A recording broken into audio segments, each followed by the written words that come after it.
तर अखेर अंबादास दानवे चंद्रकांत खैरेंमधील वाद जो आहे तो मिटलेला आहे। अंबादास दानवेंनी खैरेंची भेट घेत दिल्या निवडणुकीच्या शुभेच्छा। दोघेही लोकसभेसाठी इच्छुक असल्याने अंबादास दानवे नाराज होते।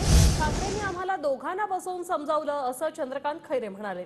नाराजी उमेदवारी जाहीर होण्याच्या दिवशीच असते असं देखील अंबादास दानवे म्हणतात। एका आठवड्यात संपूर्ण संभाजीनगरात प्रचार करू शकतो असंही अंबादास दानवे यांनी म्हटलंय।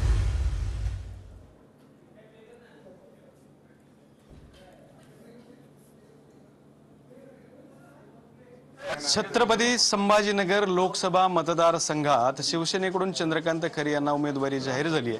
उमेदवारी जाहीर झाल्यानंतर अंबादास दानवे हे नाराज असल्याच्या चर्चा होत्या, मात्र त्या चर्चांना खुद्द अंबादास दानवे यांनीच पूर्णविराम दिलेला आहे। त्यांनी चंद्रकांत खैरे यांची भेट दिलेली आहे आणि ही शाल त्यांना देऊन ते त्यांचं या ठिकाणी स्वागत सुद्धा करत आहेत। आणि हे बघू शकता आपण की या दोघांमधला प्रेम आणि जिव्हाळा जो आहे तो पुन्हा एकदा समोर येत असल्याचं आपल्याला पाहायला मिळतंय। दादा, वाद होता, मिटला म्हणायचाच? वाद कधीच नव्हता, कधीच नसणार आहे। खैरे साहेब शिवसेनेचे नेते, मी इच्छा व्यक्त केली होती। शिवसैनिकाला अधिकार इच्छा व्यक्त करण्याचा, इच्छा व्यक्त करायचा काय शिवसैनिकाला अधिकार नसतो? असतो शिवसेनेला अधिकार, पण ज्या दिवशी पक्षप्रमुखाचा आदेश आला त्या दिवशी तो इच्छा विषय संपलेला असतो।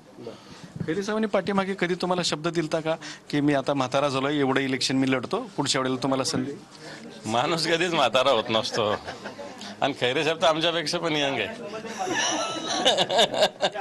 त्यामुळं ठीक आहे। आता मागच्या विषय काढण्यात काय अर्थ नसतो। खैरे साहेब आता निवडणूक कशी लढणार, एक दिन आले आणि कशा स्वरूपाचं तुमचं काम असेल? आमचे आतापर्यंत आम्ही दोघांनीही जिल्हा परिषद, पंचायत समिती, नगरपालिका, महानगरपालिका, विधानसभा, लोकसभा आम्ही एकत्र पण लढले आणि आता सुद्धा तसंच। आता आम्ही दोघांना पाहून त्या ठिकाणी हे जे विरोधक आहेत त्यांच्या पोटात गोळा उठेल, अरे हे दोघे एकत्र आले। मग काही लोक म्हणतात हे दोघं एकत्रच दाखवतात फक्त, असंही म्हणतात काही लोक। कॅमेरामन हर्षल सोबत दत्ता कानवटे, TV9 मराठी।